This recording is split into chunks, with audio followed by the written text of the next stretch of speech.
Greetings to you all in Jesus' name. యేసు క్రీస్తు ప్రభు నామమున మీ అందరికీ శుభములు తెలియజేస్తుంటున్నాను. దేవుని ప్రియమైన ప్రజలారా, అందరూ బాగున్నారా? సంతోషిస్తూ ఉన్నారా దేవునిని బట్టి? లేక పరిస్థితులను బట్టి గాలి తుఫానును చూసి అయ్యో మునిగిపోతుంది మావాడు, అయ్యో మేము ఏం చేయాలి, అయ్యో మా బ్రతుకులు ఎట్లా, మా కుటుంబం ఎట్లా అని బాధపడిపోతూ దేవుని మీద ఉన్నటువంటి విశ్వాసంలో నుంచి తగ్గిపోవచ్చు. బైబిల్ చదవకుండా, వాక్యమందు స్థిరపడకుండా, వాక్యం మీద నమ్మకం పెట్టుకోకుండా, ప్రార్థన చేయకుండా ఉంటున్నారా? మనం సాధించేది ఏమీ లేదు. బైబిల్ చదవకుండా, తర్వాత వాక్యానుసారంగా జీవించకుండా, ప్రార్థించకుండా ఉంటే నీవు నేను సాధించేది ఏమీ లేదు. ఇంకా దిగజారిపోతాం. విశ్వాసం అంటే క్రైస్తవ జీవిత యాత్రలో ఇరుకు మార్గమున ప్రవేశింప పోరాడుడి అంతే. ప్రకటన గ్రంథం 12వ అధ్యాయం 10వ వచనంలో రాత్రింబగళ్ళు అనగా దివారాత్రములు సహోదరుల మీద నేరారోపణ చేయు అపవాది పడద్రోయబడెను అని వ్రాయబడింది. ఆ అపవాది దేవుని సన్నిధానంలో నిలబడి క్రీస్తు యేసునందు విశ్వాసం ఉంచినటువంటి వారు ఏ విధము చేతనైనను ఆ విశ్వాసం నుంచి తొలగిపోవాలని, యోబు భార్య ఏ విధంగా దేవుని దూషించి మరణము కమ్ము అని చెప్పిందో, దేవునికి విరోధంగా మాట్లాడి నరకంలోనికి వెళ్ళిపోవాలని అపవాది యొక్క పన్నాగం. మనము వీటన్నిటినీ ఎరగనటువంటి వారం కాము. జయించాలి. జయించుటకు నీకు రక్షణ కవచమునిచ్చాడు దేవుడు, సర్వాంగ కవచమునిచ్చాడు, ఆత్మ ఖడ్గమునిచ్చాడు, విశ్వాసమునిచ్చాడు. వాటన్నిటితో ధైర్యంగా నిలబడు. నీ ఆత్మను గురించి నీవు భారమును కలిగి ఉండు. దేవుడు మనల్ని దీవించి బలపరచునుగాక. ప్రార్థించుకుందాము. ప్రభువా, నీ వాక్యపు వెలుగులో మేము సత్యమును చూచుటకు, నీ వాక్యమును మా హృదయాలలో ప్రకాశింపనిమని బ్రతిమాలుకొంచు ప్రార్థిస్తుంటున్నా. నీవు మాట్లాడు. నీ ప్రియమైనటువంటి కుమార్తెతో దిగులుగా ఉంది, తాను ఎంతో చితికిపోయినటువంటి జీవితం నాది, కృంగిపోయానని కుటుంబం కొరకు, సమస్యల కొరకు బాధపడుచు, వాక్యంను చదవలేక, చదివినా అర్థం కాక ఎంతగానో వేదన చెందుతున్నటువంటి నీ ప్రియమైన కుమార్తెను మీరిప్పుడే నీ ఆత్మచేత తాకుచున్నందులకై వందనాలు. ఆమె జీవితంలో, కుటుంబంలో మార్పును తీసుకొని వచ్చి తనను మరలా నీ వైపునకు ఆకర్షించుకున్నందులకై వందనాలు. ఈ వాక్యము ద్వారా నాతోనూ వీరందరితోనూ మాట్లాడి మీరే మహిమ నొందుమని యేసునామమున ప్రార్థిస్తున్నాను తండ్రి. ఆమేన్. దేవుని ప్రియమైనటువంటి ప్రజలారా, హెబ్రీలకు రాస్తున్నటువంటి పత్రిక 11వ అధ్యాయము 13వ వచనము. The book of Hebrews chapter 11 and verse 13. ఈ విధంగా బైబిల్ గ్రంథములో వ్రాయబడి ఉంది.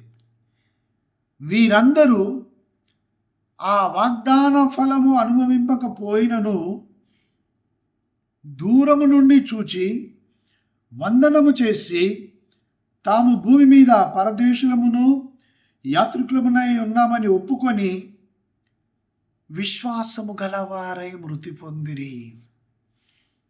విశ్వాసము గలవారై మృతి పొందిరి. విశ్వాసము గలవారై మృతి పొందిరి అని వాక్యము మనల్ని హెచ్చరిస్తున్నది. మనకంటే ముందున్నటువంటి వారు, ఈ లోకములో జీవించినటువంటి వారు, దేవునితో కూడా నడిచినటువంటి వారు, ఆయన వాగ్దానములను ఇచ్చినప్పుడు ఆ వాగ్దాన ఫలము అనుభవింపకపోయినను వారు నమ్మారు. ఏమిటి అని అంటే, వాగ్దానం చేసిన దేవుడు ఆయన సత్యవంతుడై ఉన్నాడు. ఆయనే సమస్తమును సృష్టించినటువంటి దేవుడు. మాతో మాట్లాడాడు. ఆయన తప్పక తాను వాగ్దానం చేసింది నెరవేరుస్తాడు నా జీవితంలో, నా కుటుంబంలో అని వారు నమ్మారు. అబ్రహాముకు దేవుడు వాగ్దానం చేసినప్పుడు తన తరువాత దాదాపుగా 400 సంవత్సరాల తర్వాత జరగబోయేది అబ్రహాముకు చెప్పాడు. అబ్రహాము జీవించిన కాలంలో జరగలేదు, కానీ అబ్రహాము దేవుని మాటను నమ్మాడు. హల్లెలూయా. ఆయన చెప్పినది చేసిన దేవుడై ఉన్నాడు అని నీవు నమ్ముచున్నావా? దూరము నుండే చూశారు, విశ్వాసము ద్వారా వారు చూశారు. దేవుడు మాట్లాడినటువంటి మాటలో వారు సత్యమును వారు చూశారు. ఆయన చెప్పిన దాంట్లో వారు ఏదైతే ఇస్తానని చెప్పాడో దానిని నమ్మారు, చూసి సంతోషించారు. ఎస్, ఈ భూమి మీద నేను నిత్యత్వంలో ఉండలేను, ఇది నశించిపోయేటటువంటి భూమి, అనగా సమస్తము నశించిపోతుంది. ఒక దినమున తీర్పు తీర్చబడుతుంది మనుషులకు, ఈ భూలోకానికి. వాక్యం సెలవిస్తుంది, పంచభూతములు మహావేంద్రముతో లయమైపోతాయని. That is the power of God's word. ఏది మిగలదు. Space, water, air, fire and earth, ఇవన్నీ కూడా పంచభూతములు, ఇవి నశించిపోతాయి. గనుక మేముండేది ఇక్కడ కాదు. మనుషులు ఇక్కడ తాము నిత్యం ఉండాలని కోరుకుంటుంటున్నారు.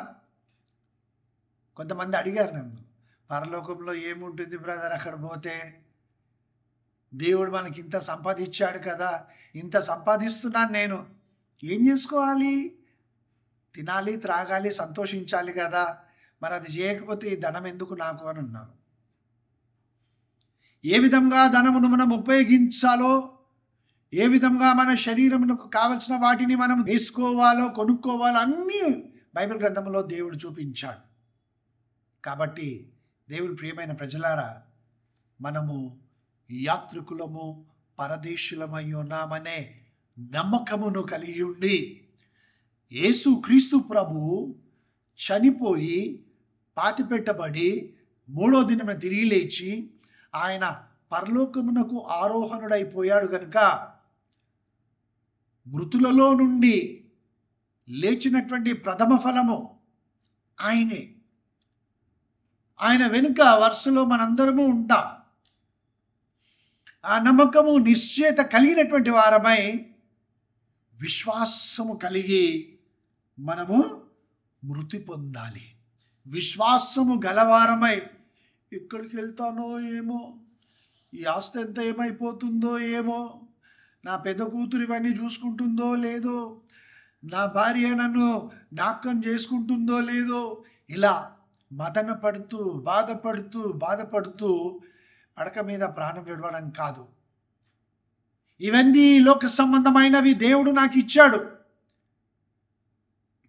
నాతో మొన్న ఒక సహోదరుడు మాట్లాడుతున్నప్పుడు నేను అడిగాను, బ్రదర్ మీరు అంటున్నారు కదా ఇంత ధనం ఉంది, బంగారం ఉంది, వెండి ఉంది, పరలోకానికి తీసుకొని వెళ్ళకుండా ఇవన్నీ ఎందుకు ఇక్కడ వదిలిపెట్టాలి? నాకు దేవుడు ఇవన్నీ ఇచ్చాడు కదా, నాకు నా కుటుంబానికి ఇచ్చాడు కదా బ్రదర్, మరి ఇంత డబ్బు, కోట్ల కొలది రూపాయలు, బంగారము, వెండి ఇవన్నీ ఉన్నాయి కదా, వాటన్నిటినీ పరలోకానికి ఎందుకు తీసుకొని వెళ్ళనివాడు దేవుడు అని అడిగాడు.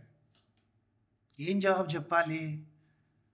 ఇలాంటి ప్రశ్నలు అడిగినప్పుడు వెంటనే నా ఆత్మ ప్రభు వైపును చూసి కేక వేస్తుంది, ప్రభువా ఏం జవాబు చెప్పాలి ఆత్మకు?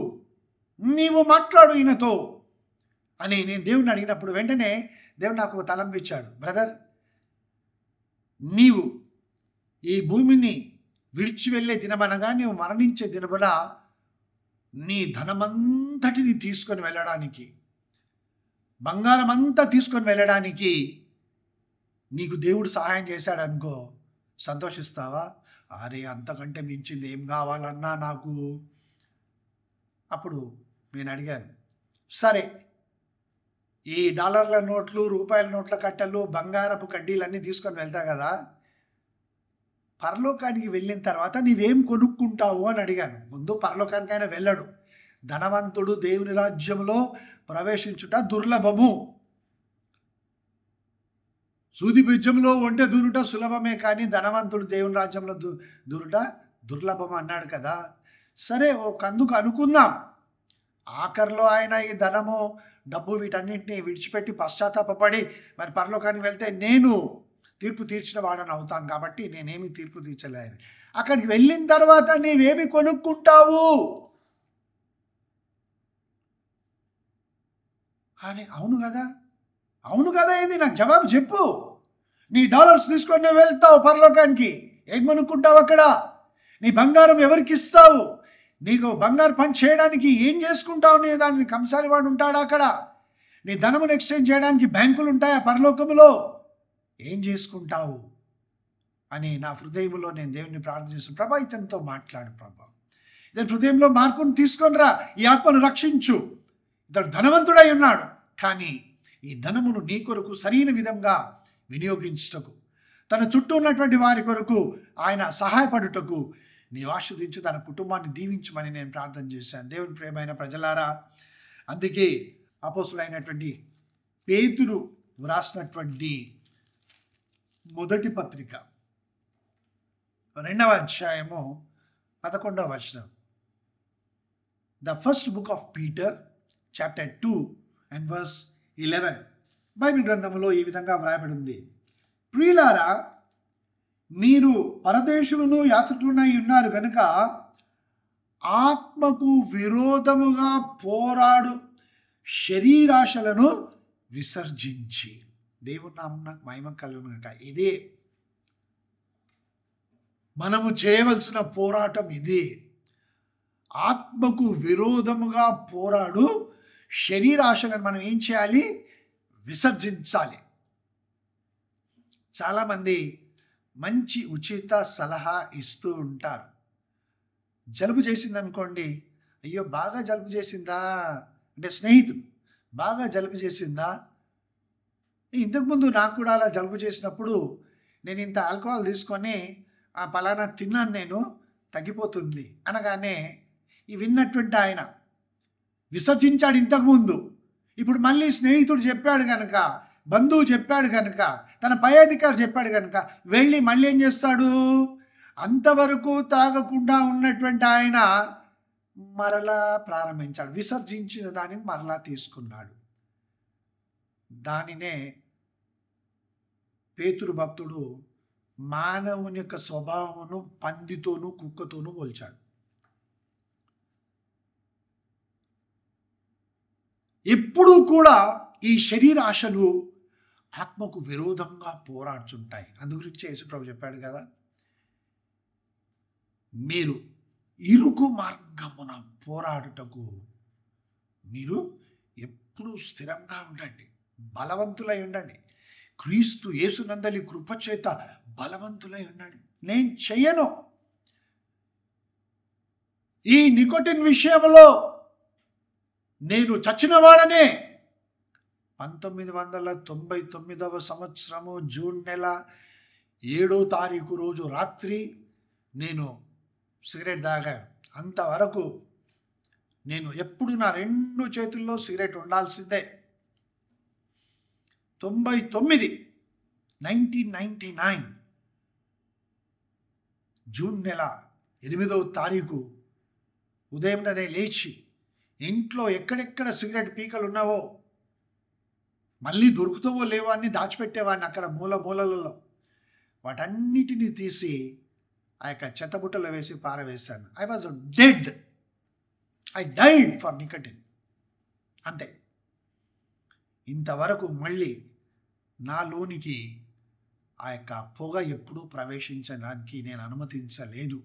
నాలో ఉన్న పరిశుద్ధాత్మ దేవుడు ఆ పొగను పీల్చుకోడు, ఆయన ఉండడు. నాలోనికి సిగరెట్ పొగ వెళ్తే, దేవుని ప్రియమైన ప్రజలారా జాగ్రత్త, నీలో దేవుడు ఉన్నాడు, పరిశుద్ధాత్ముడు ఉన్నాడు, హల్లెలూయా స్తోత్రం అని అనుకొంచుంటున్నాం, మంచిదే. కానీ ఆయన నీ లోపల ఉన్న తర్వాత నీవు ఆల్కహాల్ తీసుకోవడము, ఆ తర్వాత నికోటిన్ అనగా సిగరెట్, తంబాకు తినడము, పొగ త్రాగడము, వ్యభిచారం చేయడము, ఇవన్నీ నీ శరీరమును మాత్రమే అపవిత్రపరచడం లేదు, నీలో ఉన్న ఆత్మ కూడా మత్సరపడతా. నేను ఉండలేను, ఈ శరీరం అనే దేవాలయంలో నేను ఉండలేను. ఈయన పొగ పీలుస్తూనే ఉన్నాడు, ఈయన కుమారుడు. ఈ రోజుల్లో స్త్రీలు కూడా తాగుతున్నారు, చూపిస్తున్నారు వీడియోస్. మీరేమి నా మీద కోపపడవద్దు సిస్టర్స్, మీరు కోపపడవద్దు. వీడియోస్ పెడుతున్నారు ఫేస్బుక్లో, తర్వాత రీల్స్లో, తర్వాత వాట్సాప్లో మెసేజెస్ పంపిస్తున్నారు. కూర్చొని చక్కగా బాటిల్స్ పెట్టుకొని ఆల్కహాల్ తాగడము, సిగరెట్లు తాగడము అన్నీ చూపిస్తున్నారు, అన్నీ చేస్తున్నారు స్త్రీలు కూడా. అందరూ కాదు, చేస్తున్నారు కొంతమంది. వారి లోపలికి అవి వెళ్ళినప్పుడు లోపల ఎవరున్నారు? కాబట్టి శరీరాశలను విసర్జించాలి. ఎందుకంటే ఈ శరీరాశలు ఎప్పుడు కూడా ఆత్మకు విరోధంగానే పోరాడుతుంటాయి. అందుకే పౌలు భక్తుడు ఏమంటాడంటే, రోమపత్రిక 7వ అధ్యాయంలో చదవండి, రోమపత్రిక 7వ అధ్యాయం అంతా చదవండి. నేనేదైతే చేయాలో దానిని చేయడం లేదు, నేనేదైతే చేయకూడదో దానినే చేస్తూ ఉన్నానన్నాడు. అందుకే ఒక భక్తుడు ఈ విధంగా పాడాడు, మంచి నాలో పుట్టదంచు నీవెరిగి నన్మించ ప్రేమించినావు, ఆహా ఎంచ శక్యము గాని మంచి నాలో పెంచ నుంచి ప్రేమించినావు. యేసు నన్ను ప్రేమించినావు, పాపినైనా నన్ను ప్రేమించినావు. నేను మంచివాడనై ఉన్నప్పుడు నన్ను దేవుడు ప్రేమించలే, నేను పాపినై ఉన్నప్పుడు నన్ను దేవుడు ప్రేమించాడు. నశించిన దానిని వెదకి రక్షించుటకు, బాగున్న దానిని కాదు, నీతిమంతులను కాదు, నశించిన దానిని వెతికి రక్షించుటకు మనుష్య కుమారుడు ఈ లోకంలోనికి వచ్చాను. దేవుని నామమునకు మహిమ కలుగును గాక. అందుకే దేవుని ప్రియమైన ప్రజలారా, మనము పరదేశులము, యాత్రికులమై ఉన్నామని తెలుసుకున్నప్పుడు నీవెక్కడి నుంచి వచ్చావు, ఎక్కడికి వెళ్తావు, ఎక్కడికి వెళ్ళాలి? 3 ప్రశ్నలు నీ ముందు ఈ రోజున, నా ముందు. నేను ఎక్కడి నుంచి వచ్చాను, ఎక్కడికి వెళ్తాను? ఆలోచించండి. యేసుక్రీస్తు ప్రభు మనకు ఒక గొప్ప సత్యములో ఆయన మనకు చూపించాడు. ఒకసారి బైబిల్ గ్రంథం ఉన్న వాళ్ళు తీస్తారా? యోహాను వ్రాసినటువంటి సువార్త 16వ అధ్యాయము 28వ వచనము. The Gospel according to Saint John, chapter 16 and verse 28. It is written in the Bible like this. ఈ విధంగా వ్రాయబడినది, నేను తండ్రి యొద్ద నుండి బయలుదేరి లోకమునకు వచ్చినాను. దేవుని నామమునకు మహిమ కలుగును గాక. యేసు క్రీస్తు ప్రభు ఎవరో కాదు. ఆయనను గురించి అనేక విధములుగా ఈ లోకములో మాట్లాడుకొంచుంటున్నారు, హేళన చేస్తూ ఉన్నారు, ఆయనను తృణీకరిస్తూ ఉన్నారు, ఆయన దేవుడు కాదని చెప్తున్నారు. ఎవరెన్ని చెప్పినా, ఏమి చేసినా దేవుని నిజమైనటువంటి దైవత్వమును మానవుడు మార్చలేడు. దేవుడు మానవుని యొక్క స్థితిని మార్చగలడు. దేవుడు మానవుని యొక్క ఆత్మను ఆయన ఎక్కడ పంపించాలో అక్కడికి పంపించే శక్తిమంతుడై ఉన్నాడు. సృష్టించిన వాడు ఆయనే, నశింపజే శక్తి కలిగినటువంటి వాడు ఆయనే. ఆయనే జీవాధిపతి ఉన్నాడు. ఆ జీవాధిపతిని ఇష్టానుసారంగా మాట్లాడితే ఆయనకున్నటువంటి మహిమ పోతుందా? లేదు కదా, ఎవరు మార్చలేరు. He is the one true God. ఏమంటున్నాడు? నేను తండ్రి యొద్ద నుంచి అనగా సృష్టికర్త అయినటువంటి యెహోవాను ఘనమైన నామం గలవాడు, నేనే దేవుడను, నేను తప్ప వేరే దేవుడు లేడు, ఎవరైనా ఉంటే నాకు చూపించండి, ఆ దేవుడు వచ్చి నాతో మాట్లాడాలని చెప్పినటువంటి దేవుడు యెషయా గ్రంథంలో మనం చూస్తాం. కృప కలిగినటువంటి దేవుడు, ప్రేమ ఉన్నటువంటి దేవుడు, నిన్ను నన్ను లోకంలో ఉన్నటువంటి పాపులందరినీ క్షమించి తన దగ్గరికి చేర్చుకునేటటువంటి దేవుడు తండ్రి అయి ఉన్నాడు. ఆయన పేరు యెహోవా. అక్కడి నుంచి నేను వచ్చాను మరియు లోకమును విడిచి తండ్రి యొద్దకు వెళ్ళుచున్నానని వారితో చెప్పాను. హల్లెలూయా. ప్రతి విశ్వాసి ఈ సత్యమును గ్రహించి జీవించుదుముగాక. నేను అక్కడి నుంచి వచ్చాను, పరలోకంలో నుంచి. భూమి మీద నేను యాత్రికుడు, అనగా 70 సంవత్సరాల, 80 సంవత్సరాల, 100 సంవత్సరాల, ఎన్ని సంవత్సరాలైనా ఇక్కడ నా జీవితము ముగించాల్సిందే. ఎవరైనా ఉంటే చెప్పండి, నిత్యము నేను బ్రతుకుతాను ఇక్కడ భూమి మీద అని ఎవరైనా ఉంటే చెప్పండి. నేను కూడా బ్రతుకుతాను. మీరు చెప్పండి ఎవరైనా ఉంటే. ఆయన తండ్రి యొద్దకు వెళ్ళి ఉన్నాడు.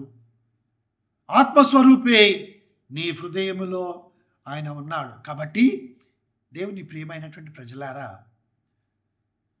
బాగా బరువున్నటువంటి ఒక సంచి నీళ్ళలో వేస్తే మునిగిపోతుంది, కిందికి పోతుంది. అది ఇలా మూటలా కట్టి ఆ సంచిని నీళ్ళలో వేయండి, మునిగిపోతుంది అది.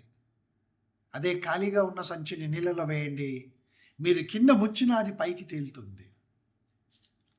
దేవుని వాక్యంలో ఉన్నటువంటి సత్యములో మనం ఒకసారి చూద్దామా? సామెతల గ్రంథము 15వ అధ్యాయము 24వ వచనం.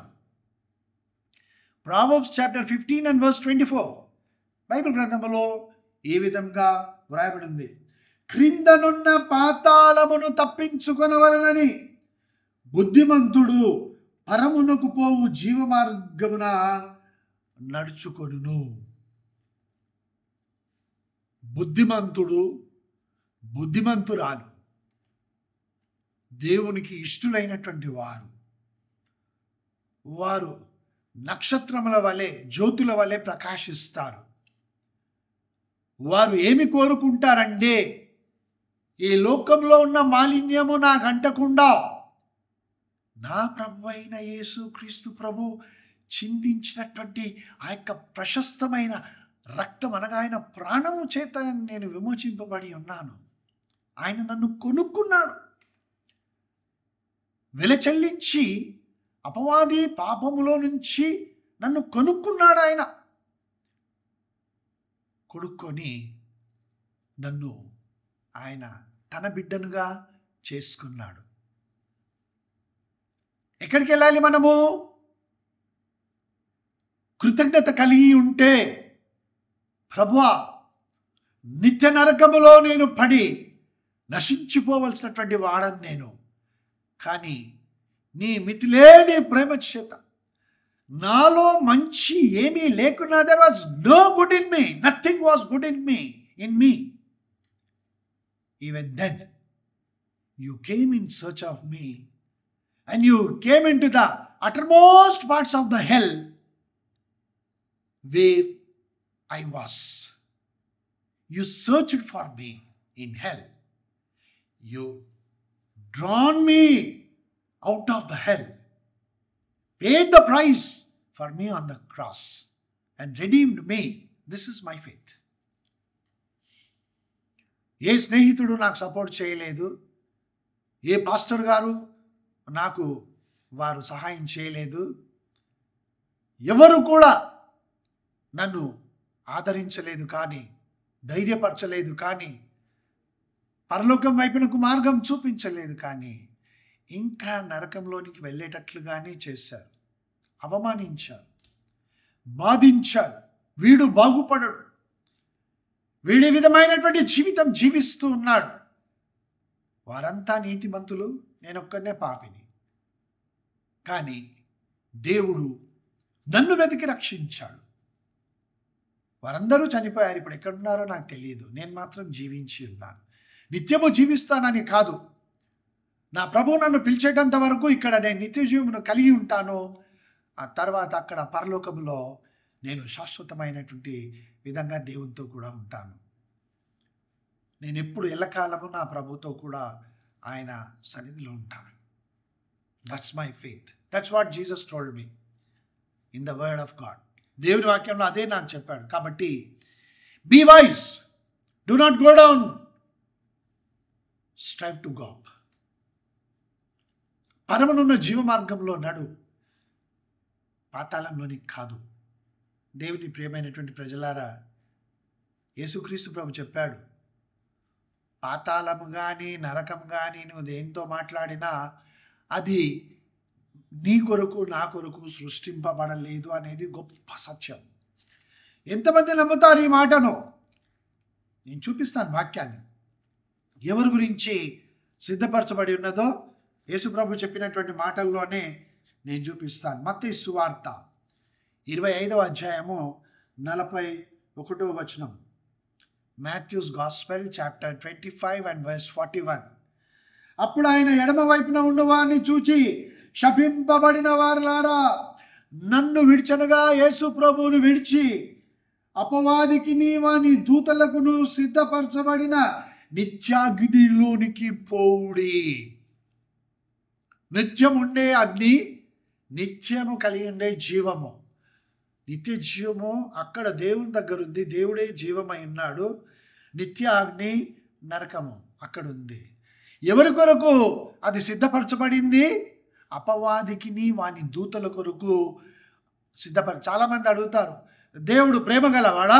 ఏమైనా ఆయన ఎందుకు నరకాన్ని సృష్టించాడు మానవుని కొరకు? నన్ను ఎందుకు నరకంలో వేస్తాడు? పాపం చేస్తే నరకంలో వేయాలా? దేవుడు వేయడు నరకంలో నిన్ను. దేవుడు నిన్ను నరకంలో వేయడు. నీవు చేసినటువంటి ఒప్పందమును బట్టి, ఎవరితో? అపవాదితో. చాలామంది ఒప్పందాలు చేస్తారు, బయటికి కనబడనివ్వరు. ఈ విధంగా నీవు ఈ ధనమును ఆశీర్వదించు, ఈ విధంగా అతడు చేస్తాడని అతడు మాట్లాడతాడు. ఎవరితో? వారు ఎవరితోనైతే ఒప్పందం చేసుకోవాలో వాటితో. గ్రాండియోస్ ప్యాక్ట్ అంటారు. అనగా ఈ లోకాధికారి అయినటువంటి అపవాది లోకంలో ఉన్న సమస్తం ఏది అడిగితే అది ఇస్తాడు. దానికి బదులుగా సమయం వచ్చినప్పుడు ఎవరైతే ఇవన్నీ నాకు కావాలి అని ఒప్పందం చేసుకుంటాడో అపవాదితో, అపవాది వచ్చి అతని ఆత్మను తీసుకొని, ఆమె ఆత్మను తీసుకొని వెళ్ళిపోతాడు. వారు తప్పించుకోలేరు. దేవుడు కూడా తప్పించలేడు అప్పుడు. ఎందుకంటే ఒప్పందం చేసుకున్నాం. Grandiose pact.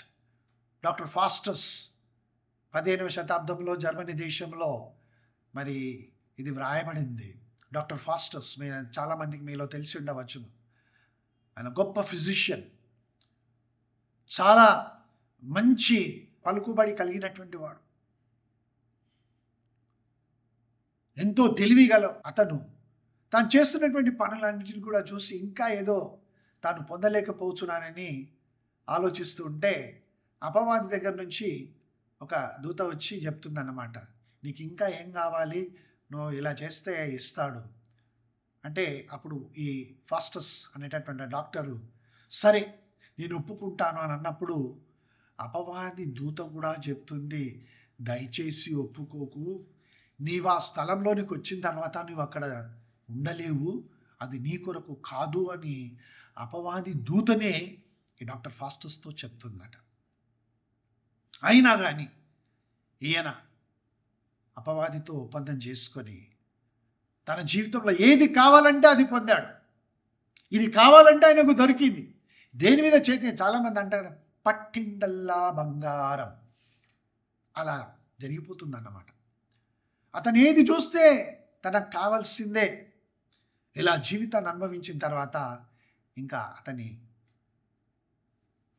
జీవితంలో మరణము సమీపించింది. అప్పుడు అతను నేను రాను, అతను కనబడుతూ ఉంది, నిత్య నరకాగ్ని మంటలు అన్నీ కనబడుతున్నాయి, అక్కడ వేచి చూస్తున్నారు ఇతని ఆత్మ కొరకు. నేను రాను అని అంటే అపవాది వాని దూతలు అతన్ని చీల్చి అతనిలో ఉన్నటువంటి ఆత్మను నరకానికి తీసుకొని వెళ్తూ ఉంటే బహు దుఃఖకరంగా కేకలు వేస్తూ ఆయన నరకంలోనికి జారిపోయాడంట. That's not for you and for me. అది నీ కొరకు నా కొరకు సిద్ధపరిచినటువంటిది కాదు. ఎందుకనంటే అచ్చట ఏడ్పును పండ్లు కొరుకుటను ఉంటాయి. అగ్ని ఆరదు, పురుగు చావదు. అక్కడ ఎవరెవరు ఉంటారు? అంత్యక్రీస్తు, ఈ అపవాది, సాతాను, ఆది సర్పము, ఘట సర్పం అనేటటువంటి వాడు, ఆ తర్వాత అబద్ధ ప్రవక్త, మరణము, ఇంకా మృతుల లోకం అన్నీ కూడా ఈ మండుచు ఉన్నటువంటి ఆ యొక్క గుండములో వేయబడతా. అది రెండవ మరణం. That's second death. అది అందుకే ఎవరిని కూడా గో టు హెల్ అని అనకండి. ఒకవేళ అంటే వారి కొరకు ప్రార్థన చేయండి. ప్రభా, నేను ఈ విధంగా ఆ సహోదరుని లేకపోతే ఆయన నేను ఇలా అన్నాను, ఇప్పటికీ నేను ప్రార్థన చేస్తాను ప్రభా. ఎవరినైనా నేను అన్నానా? నేను అనలేదు, ఎవరిని అనలేదు. నేను గో టు హెల్ అని ఎప్పుడే అనలేదు. నేను ఎవరినైనా అన్నానా మర్చిపోతే నా జ్ఞాపకం చేయి, నేను వారి కొరకు ప్రార్థన చేస్తాను. ఇంతవరకు నేను ఇన్ని సంవత్సరాలుగా నేను ప్రార్థన చేస్తున్నా, నాకు ఎప్పుడూ దేవుడు జ్ఞాపకం చేయలేదు. ఎందుకంటే నేను గో టు హెల్ అని ఎవరిని అనలేదు కాబట్టి.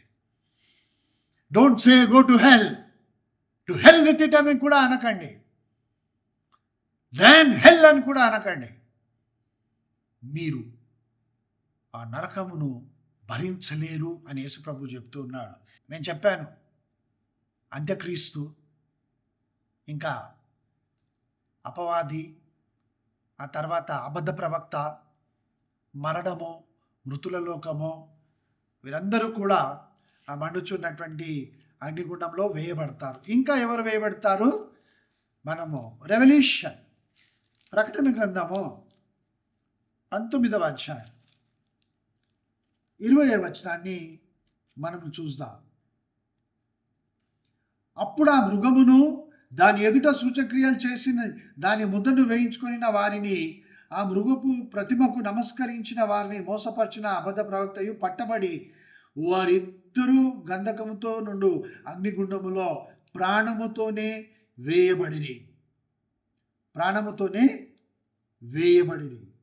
కాబట్టి వీరందరూ కూడా ఎవరెవరైతే ఆ ముద్రను కలిగి ఉంటారో, మృగం యొక్క ముద్ర అనగా అపవాది 666 వేసుకోమని బలవంతం చేస్తాడు కదా, అది 7 years ట్రిబ్యులేషన్ పీరియడ్లో సంఘం ఎత్తబడిన తర్వాత నమ్మితే పరలోకానికి వెళ్తాం, నమ్మకపోతే ఇక్కడే ఉంటాం. నేను నిన్ను బలవంతం చేయలేను నా ప్రియమైన సహోదరి.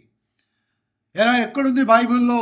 నేను బలవంతం చేయలేను. మత్తయి సువార్త 24వ అధ్యాయం చదువుకో సిస్టర్, నీకు తెలుస్తుంది. 30వ వచనం, 31వ వచనం. The gospel according to Saint Matthew chapter 24 verse 30 and 31. 47 నుంచి కూడా 42వ వాక్యం నుంచి కూడా చదువుకో. 9వ దినంలో ఎట్లా ఉంటుందని చెప్పాడు. We will be caught up. తెస్సలోనికైలకు రాసిన పత్రికలో కూడా మనం చూస్తాం. చాలా మటుకు అది సమాధి దగ్గర మాత్రమే ఆ భూస్థాపన చేసేటప్పుడు చదువుతారు. But that is for you and for మీ. ఆ ముద్రను ఎవరైతే వేసుకుంటారో వారందరూ మండుచున్నటువంటి అగ్నిగుండంలో వేయబడతారని దేవుని యొక్క వాక్యము సెలవిస్తుంది. మరణమును, మృతుల లోకమును అగ్నిగుండములో పడవేయబడెను. ఈ అగ్నిగుండము రెండవ మరణము. ఇంకొకటి జాగ్రత్తగా వినండి. ఈ అపవాది, వాని దూతలు అందరూ వాళ్ళు నరకానికే పోతారు. భూమి మీద ఉన్నటువంటి మనుష్యుల గురించి వ్రాయబడింది ఏమనంటే, ఎవని పేరైనను జీవగ్రంథమందు వ్రాయబడినట్టు కనబడని ఎడల వాడు అగ్నిగుండములో పడవేయబడును. జాగ్రత్త.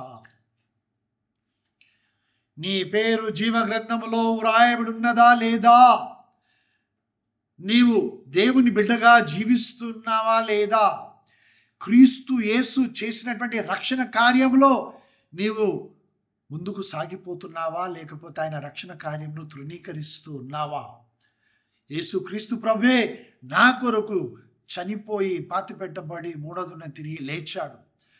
ఆయన నన్ను విమోచించుటకై ఆయన శ్రమ పడ్డాడు అని ఎప్పుడైతే నమ్ముతావో, విశ్వసిస్తావో, నీవు మరణములో నుంచి జీవంలోనికి దాటి ఉన్నావు.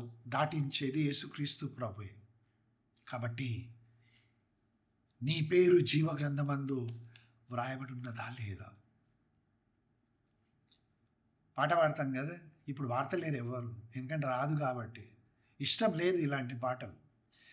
దేవుని సముఖ జీవ కవిలలో, దేవుని సముఖ జీవ కవిలలో నా పేరు ఉన్నదా,